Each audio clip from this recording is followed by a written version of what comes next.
ভারতীয় হামলার মুখে বাংলাদেশ। এবার পাকিস্তানের নৌ প্রধান বাংলাদেশে আসছেন। আমি শিরোনামটা কেন বললাম যে ভারতীয় হামলার মুখে বাংলাদেশ, এগুলো বলি অনেকে এগুলোকে মনে করেন রূপকথার গল্প বলছি আমি। যে কোনো মুহূর্তে আপনারা যা শুরু করেছেন, বাংলাদেশের এই মুহূর্তের সরকার পাকিস্তানকে পেতে দিয়েছেন। প্রতিনিয়ত কোনো না কোনো সময় পাকিস্তানি সশস্ত্র বাহিনীর কোনো না কোনো টিম হয় বাংলাদেশে থাকছে, না হয় পাকিস্তানে থাকছে বাংলাদেশের সশস্ত্র বাহিনীর টিম। কেন থাকছে? শ্বশুর বাড়ি বেড়াতে যায় নাকি শ্বশুর বাড়ি বেড়াতে আসে পাকিস্তান থেকে? খবর আছে একটা হামলা না হলে আসলে এগুলো থামবে না। পাকিস্তান সুযোগ পেয়ে বাংলাদেশকে এই মুহূর্তে শ্বশুর বাড়ি মনে করছে, শ্বশুর বাড়ি মধুর হাড়ি মনে করছে। যখন খুশি যা খুশি যেমন ভাবে ব্যবহার বাংলাদেশের ভূখণ্ড তেমনটাই। আর আমরা আমজনতা, বাংলাদেশের আমজনতা কিছু অনির্বাচিত কিছু দেশদ্রোহীকে রাষ্ট্র ক্ষমতায় দায়িত্ব দিয়ে বসে আছে, আর সেই সুযোগ নিচ্ছে পাকিস্তান। কদিন আগে গত 24 থেকে 28 অক্টোবর পাকিস্তান সেনাবাহিনীর দ্বিতীয় সর্বোচ্চ ব্যক্তিত্ব জেনারেল শামসাদ মির্জা সফর করে গেলেন। তিনি সফর করে যাওয়ার সাথে সাথে গতকাল 3 নভেম্বর বাংলাদেশের একজন মেজর জেনারেলের নেতৃত্বে একটি দল পাকিস্তানে গেছেন এবং পাকিস্তান নৌবাহিনী প্রধান আসছেন আগামী 8 নভেম্বর। এই প্রথমবারের মতো বাংলাদেশে, এগুলো সব প্রথমবার, এই সংবাদগুলো এখনো সংবাদ হচ্ছে, কয়েকদিন পরে হয়তো আর সংবাদও হবে না, কারণ এটি তাদেরই ভূখণ্ড হবে, সেই দিকেই যাচ্ছে বাংলাদেশ। পাকিস্তান ও বাংলাদেশের মধ্যে প্রতিরক্ষা সহযোগিতা দ্রুত গতিতে এগিয়ে চলেছে। এরই ধারাবাহিকতায় 4 দিনের সফরে আগামী 8 নভেম্বর ঢাকায় আসছেন পাকিস্তান নৌবাহিনীর প্রধান অ্যাডমিরাল নাভিদ আশরাফ শাস্ত্রী। এই খবরগুলো দিচ্ছে ভারতীয় গণমাধ্যম নর্থ ইস্ট নিউজ এবং নর্থ ইস্ট নিউজের চন্দন মন্দির। ডক্টর মোহাম্মদ ইউনূসের নেতৃত্বাধীন অন্তর্বর্তীকালীন সরকার ক্ষমতা গ্রহণ করার পর এটি হতে যাচ্ছে কোনো বিদেশি সশস্ত্র বাহিনী প্রধানের প্রথম বাংলাদেশ সফর। আমি খানিক আগে যেটি বলছিলাম, সাম্প্রতিক সময়ে দুই দেশের মধ্যে উচ্চ পর্যায়ের সামরিক কর্মকর্তাদের সফর যেন নিয়মিত ব্যাপার হয়ে দাঁড়িয়েছে। এই পাকিস্তান নৌ প্রধানের এই সফর দুই দেশের সামরিক সম্পর্ককে নতুন উচ্চতায় নিয়ে যাবে বলে বিশ্লেষকরা মনে করছেন, কিন্তু আমরা মনে করছি বাংলাদেশের মারা শেষ। জানা গেছে অ্যাডমিরাল নাভিদ আশরাফকে রাজকীয় সংবর্ধনা দেওয়ার প্রস্তুতি নেওয়া হয়েছে। তার সঙ্গে স্ত্রী ফৌজিয়া নাভিদ এবং পাকিস্তান নৌবাহিনীর 4 জন ঊর্ধ্বতন কর্মকর্তা থাকবেন। নর্থ ইস্ট নিউজ তার সফর সূচিরও বিস্তারিত মোটামুটি তাদের সংবাদে দিয়েছে। কর্মসূচি অনুযায়ী 9 নভেম্বর সকালে নৌবাহিনীর সদর দপ্তরে অ্যাডমিরাল নাভিদ আশরাফকে গার্ড অফ অনার প্রদান করা হবে। এরপর তিনি বাংলাদেশ নৌবাহিনীর প্রধান অ্যাডমিরাল মোহাম্মদ নাজমুল হাসানের সঙ্গে সৌজন্য সাক্ষাৎ করবেন। এই নৌপ্রধান নাজমুল হাসানও এ বছরেরই শুরুর দিকে পাকিস্তান সফর করেছেন। তার সাথে স্বাভাবিকভাবে পাকিস্তান নৌবাহিনী প্রধান এসে সাক্ষাৎ করবেন। একই দিনে তিনি প্রধান উপদেষ্টা ডক্টর মোহাম্মদ ইউনূসের সঙ্গেও বৈঠক করবেন। বৈঠক শেষে তিনি চট্টগ্রামের উদ্দেশ্যে রওনা হবেন। 10 নভেম্বর চট্টগ্রামে তিনি বিএনএস ইশাখা নৌঘাটিতে চট্টগ্রাম নৌ অঞ্চলের কমান্ডার সহ ঊর্ধ্বতন কর্মকর্তাদের সাথে বৈঠক করবেন। ধারণা করা হচ্ছে এই সফরে তিনি কক্সবাজারের পেকুয়ায় অবস্থিত সাবমেরিন ঘাঁটি এবং চট্টগ্রাম বন্দর সহ অন্যান্য নৌ স্থাপনা পরিদর্শন করতে পারেন। সফরের তৃতীয় দিন 11 নভেম্বর তিনি ঢাকায় ফিরে বিমান বাহিনী প্রধান air chief marshal Hasan Mahmud Khan এবং সশস্ত্র বাহিনীর principal staff officer lieutenant general M Kamrul হাসানের সঙ্গে সাক্ষাৎ করবেন। এই কামরুল হাসান সাহেব সম্পর্কে আপনারা জানেন, ইনিও এবছরের জানুয়ারি মাসে তার একটি উচ্চ প্রতিনিধি দল, তার নেতৃত্বে একটি প্রতিনিধি দল পাকিস্তান সফর করে এসছেন। তবে এই সফরে বাংলাদেশ সেনাবাহিনী প্রধান জেনারেল ওয়াকারুজ্জামানের সাথে বৈঠক নির্ধারিত নেই বলে জানা যাচ্ছে, কিন্তু বৈঠকটা হবে না এটাও বিশ্বাস করতে পারছি না এখন পর্যন্ত।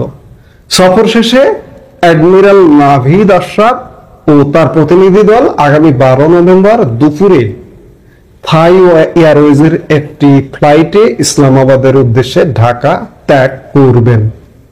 যাই হোক, আমি শুরুতে যেটি বলছিলাম যে ভারতীয় একটা থাবা ছাড়া, ভারতীয় একটা হুঙ্কার ছাড়া ভারতের বিরুদ্ধে বাংলাদেশের ভূখণ্ড ব্যবহার করে পাকিস্তানের কর্মতৎপরতা থামবে না।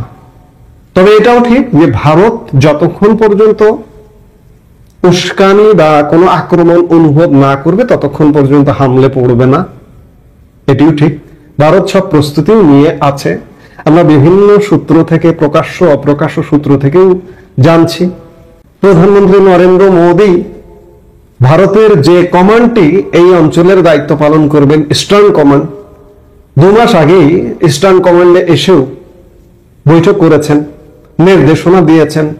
এবং আপনি ইস্টার্ন কমান্ডের সোশ্যাল মিডিয়া পেজ যদি ফলো করেন, সাম্প্রতিক সময়ে গত কমপক্ষে 2 মাস ধরে আপনি যদি ফলো করেন, ইস্টার্ন কমান্ডের সোশ্যাল মিডিয়া পেজ আছে, ফেসবুক, টুইটার, বিভিন্ন কিছু, তারা প্রতিনিয়ত সপ্তাহে প্রায় কয়েকটি 1971 সালে পাকিস্তানের বিরুদ্ধে বাংলাদেশের মুক্তিযুদ্ধের যে বীরত্ব গাথার যে সংবাদগুলো পেপার কাটিং থেকে শুরু করে প্রতিনিয়ত তারা প্রদর্শন করছে। কেন? ইঙ্গিত, ইঙ্গিত দেখে বুঝে নিতে হয়। পাকিস্তানের বাড়াবাড়ি, আমাদের এখানে সরকার আমাদেরকে বিপদে ফেলবে, ভারত হামলে পড়বে, এটি নিশ্চিত থাকুন। এবার নৌপ্রধান এলেন, সেনা প্রধান ফিল্ড মার্শাল আসিম মুনিরও যে কোনো সময় আসলেন বলে এভাবে চলতে থাকলে হয়তো আগামী মাসে আসিম মুনিরও আসবেন, কিংবা এই মাসে আসতে পারেন, আগাম বলে রাখলাম। কাজেই একটা ভারতীয় হামলা ছাড়া মনে হয় আমাদের এখানে আর কোনো উপায় নেই।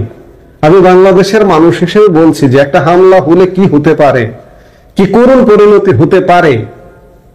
পাকিস্তানের কি করুণ পরিণতি করেছিল গত মে মাসে, বাংলাদেশ কিন্তু সেই দিকেই যাচ্ছে। এখন আমরা দেখার বিষয় যে বাংলাদেশ অতদূর হয়তো যাবে না, কারণ চারিদিক থেকে যে নড়াচড়া শুরু হয়ে গেছে বাংলাদেশকে রক্ষার, এই পাকিস্তানিদের হাত থেকে, এই অবৈধ সরকারের হাত থেকে, তার আগেই সুরক্ষিত হয়ে যাবে বাংলাদেশ। অস্থির রাজনীতির বাংলাদেশে নতুন নতুন ডাইমেনশন আসছে। বিএনপি ইতোমধ্যে তাদের সম্ভাব্য প্রার্থীর তালিকা ঘোষণা করেছে, কিছু কিছু আসন ছাড়া। বিএনপি এখনো অনিশ্চিত আদৌ নির্বাচন হবে কিনা, তাদের প্রত্যাশিত মতো হবে কিনা, আগে সংসদীয় নির্বাচন নাকি আগে গণভোট, নাকি আগে স্থানীয় সরকার নির্বাচন, কোন সিদ্ধান্ত উপনীত হতে পারেননি। শোনা যায় জামাতের আমির ডাক্তার শফিক সাহেব লন্ডনে তারেক রহমানের সঙ্গে বৈঠকের প্রস্তুতি। তারেক রহমানের পারিবারিক আত্মীয় এবং দলের ঘনিষ্ঠ ব্যক্তি, প্রভাবশালী ব্যক্তি সালাউদ্দিন সাহেবকেও লন্ডনে আনা হচ্ছে চূড়ান্ত সিদ্ধান্ত নেবার জন্য। সেটা অন্য প্রসঙ্গ।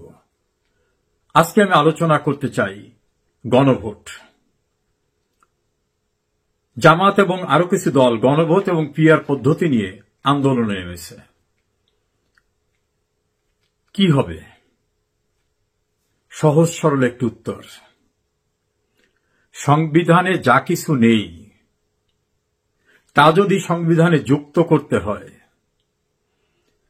আইনসঙ্গত কর্তৃপক্ষ হচ্ছে জাতীয় সংসদ। জাতীয় সংসদই সিদ্ধান্ত নিতে পারে নতুন কোন নির্বাচনী ব্যবস্থা যুক্ত করা প্রয়োজন আছে কিনা। তাও জাতীয় সংসদের সকল সদস্য মিলে চেষ্টা করলে হবে না যদি সেটা সংবিধানের সঙ্গে সাংঘর্ষিক হয়। এমনকি সংবিধান সংশোধনও করতে পারবে না যদি সংবিধানের মৌলিক যে স্ট্রাকচার সেই স্ট্রাকচারের সঙ্গে সাংঘর্ষিক হয়, যেটা সংবিধানের 7(2) অনুচ্ছেদে বলা হয়েছে। 7 বলা হয়েছে প্রজাতন্ত্রের মালিক জনগণ, তাদের অভিপ্রায়ের পরম অভিব্যক্তি হচ্ছে এই সংবিধান, এবং যা কিছু করতে হবে এই সংবিধানের কর্তৃত্বে এবং অধীনে।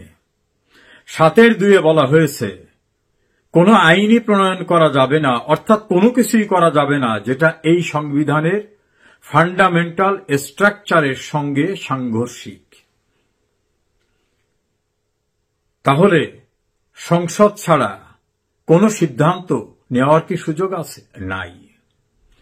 অগণতান্ত্রিক উপায়ে ক্ষমতা দখল করে মেজর জেনারেল জিয়াউর রহমান সরকারি চাকুরিজীবী হিসাবে দাবি করলেন, আমি রাষ্ট্রপতি, আমি প্রধান সামরিক আইন প্রশাসক, আমার উপরে আস্থা আছে কি নেই, হ্যাঁ অথবা না বলুন। হ্যাঁ না নামক একটি পর্ব দিয়ে নিজেকে বৈধ করার চেষ্টা করলেন। এই বিষয়টি বৈধতা দেওয়ার জন্য তিনি যখন জাতীয় সংসদের কর্তৃত্ব নিয়ে নিলেন 1979 সালের 9 এপ্রিল পার্লামেন্টে নিরঙ্কুশ সংখ্যাগরিষ্ঠতার বড়াই দেখিয়ে এটাকে সংবিধান সংশোধন আকারে নিলেন। নাম রাখা হল সংবিধানের 5ম সংশোধনী। একইভাবে ক্ষমতা দখল করে জেনারেল এরশাদ 7ম সংশোধনীর মধ্য থেকে তাকে বৈধ করার জন্য সংবিধানের আরেকটি সংশোধনী আনলেন, যেটার নাম সংবিধানের 7ম সংশোধনী। এই দুজনই ক্ষমতা দখল করা এবং তার পরবর্তীতে তাদের কৃতকর্ম তাকে বৈধ ঘোষণা করানো, এটাকে হালাল করাবার জন্য এই দুটি সংবিধান সংশোধন করলেন। কিন্তু আমাদের দেশের সুপ্রিম কোর্টের সর্বোচ্চ লেভেল অর্থাৎ অ্যাপিলেট ডিভিশন পর্যন্ত বলা হল, অবৈধভাবে ক্ষমতা দখল করে অবৈধ ব্যক্তি নিজেকে বৈধ করার জন্য যা কিছু করে পার্লামেন্টের মাধ্যমে পাশ করেছেন এর সবই অবৈধ। এটা রাষ্ট্রদ্রোহিতা, অবৈধ দখল, তঞ্চকতা, সন্ত্রাস এবং ফৌজদারি অপরাধ। ফলে ওই যে ক্ষমতা দখল করে যা কিছু করেছিলেন, গণভোট সহ অন্যান্য, হ্যাঁ না সবকিছু অবৈধ ঘোষিত হয়ে গেছে এবং সেটা বহাল আছে। এখন যারা গণভোট করতে চান তারা কারা? তারা তো জাতীয় সংসদ না, তারা জনগণের ম্যান্ডেটও পাননি, তারা বিপ্লবীও দাবি করার সুযোগ নাই, কারণ সেই বিপ্লবের কথিত নায়করা সংবিধানকে সংরক্ষণ করার শপথ নিয়েছেন। এই সংবিধানকে প্রোটেক্ট এবং প্রিজার্ভ করার শপথ নিয়েছেন, অর্থাৎ এই সংবিধান মেনে চলবেন। এই সংবিধানে গণভোটের কোনো বিধান নাই। কেউ কেউ বলেন, কেন স্বাধীনতার পর একটা গণভোট হয়েছিল না? মনে রাখবেন, 70-এর নির্বাচনে যারা অংশ নিয়েছিলেন প্রাদেশিক পরিষদে এবং কেন্দ্রীয় পরিষদে, তারা কিন্তু সংবিধান প্রণয়ন করবেন এই ম্যান্ডেট নিয়ে নির্বাচনে দাঁড়িয়েছিলেন। জনগণ সেই ম্যান্ডেটের উপর ভোট দিয়েছিল, অর্থাৎ তাদেরকে জনগণ ক্ষমতা দিয়েছিল। দেশ স্বাধীনের পরে রাষ্ট্রপতির অস্থায়ী সংবিধান অধ্যাদেশ এবং পরবর্তীতে গণপরিষদে সংবিধান প্রণয়ন ও পাশ হয়, অর্থাৎ জনগণের ম্যান্ডেট নিয়ে করা হয়। সেই ম্যান্ডেটের অধীনে চলবেন এই কথা বলে ইউনূস এবং অন্যান্যরা শপথ নিয়েছেন। সেই ম্যান্ডেট যে সংবিধান, সেই সংবিধানে গণভোটের কোনো বিধান নাই। কেউ কেউ বলেন রাষ্ট্রপতি অধ্যাদেশ দেবে। রাষ্ট্রপতির অধ্যাদেশ জারির ক্ষমতা সংবিধানের 93 অনুচ্ছেদে, সেখানেও বলা হয়েছে যে বিধান সংবিধানে নাই, অর্থাৎ সংবিধানে যা নাই সেটা রাষ্ট্রপতি জারি করতে পারবেন না। এখন রাষ্ট্রপতিকে বন্দুকের নল ধরে জোর করে কাগজে সই নিয়ে যদি কিছু জারিও করান, তাও অবৈধ। কেননা রাষ্ট্রপতিও সংবিধানের ঊর্ধ্বে না। এই সংবিধানের ক্রিয়েশন রাষ্ট্রপতি পদ। ফলে রাষ্ট্রপতি, প্রধানমন্ত্রী কোনো কিছু এই সংবিধানের ঊর্ধ্বে না, না প্রধান বিচারপতি। ফলে এই সংবিধান দেশের সর্বোচ্চ আইন, এবং এটাকেই বলা হয়েছে জনগণের অভিপ্রায়ে পরম অভিব্যক্তি হচ্ছে এই সংবিধান, এবং সবকিছু পরিচালিত হবে এই সংবিধানের কর্তৃত্বে এবং অধীনে। এর বাইরে যদি কিছু করা হয় তাহলে সংবিধানের 7(2) অনুচ্ছেদে সেটা অবৈধ এবং বাতিল। ফলে যা ইচ্ছে তাই করতে পারেন ক্ষমতার জোরে। আইনত সাংবিধানিক বিধিবিধানের সম্পূর্ণ অবৈধ। সেটা আপনি গণভোট করেন, আর অবৈধ ক্ষমতা দখলদাররা নির্বাচনই করেন, কারণ নির্বাচন অনুষ্ঠান করার আইনসঙ্গত এখতিয়ার এবং অধিকারও আপনাদের নাই। আপনাদের যে পদ পদবি, প্রধান উপদেষ্টা এবং অন্য উপদেষ্টা, এই নামক কোন শব্দ, এই নামক কোন পদ আমাদের দেশের সংবিধানে কোথাও নাই। কাজী এই যে ব্যক্তিরা, এই যে কথিত সরকার, আপনারা নিজেরাই সংবিধান বহির্ভূত। আর এসব করার পরিণতি একদিন হবে সংবিধানের 7(ক) অনুচ্ছেদে রাষ্ট্রদ্রোহিতার অপরাধ। এই অপরাধ কিন্তু কোনোদিন তামাদি হয় না, অর্থাৎ বহু পুরানো অতএব অপরাধ নাই। অপরাধ কোনোদিন পুরনো হয় না। 100 বছর পরে হলেও অপরাধ অপরাধ, এবং এই অপরাধের বিচার হয়। দেখেন না, প্রথম বিশ্বযুদ্ধের অপরাধীদের বিচার চলছে। বঙ্গবন্ধুর খুনিরা পার্লামেন্টে বিল পাশ করে নিজেরা বলতো আমরা দায় মুক্ত। তাদের সেই দাম্ভিকতা চূর্ণ হতে 36 বছর লাগলেও চূর্ণ কিন্তু হয়ে গেছে। ফলে যাই কিছু অবৈধভাবে করুক না কেন, কোনোটা বৈধ হবে না, এটা মনে রাখবেন। আইনের দৃষ্টিতে এটাই বাস্তবতা। ফলে অবৈধ উপায়ে কোনো কিছু করলো কি করে ফেললো, এটা নিয়ে এত দুশ্চিন্তার কোনো কারণ নাই।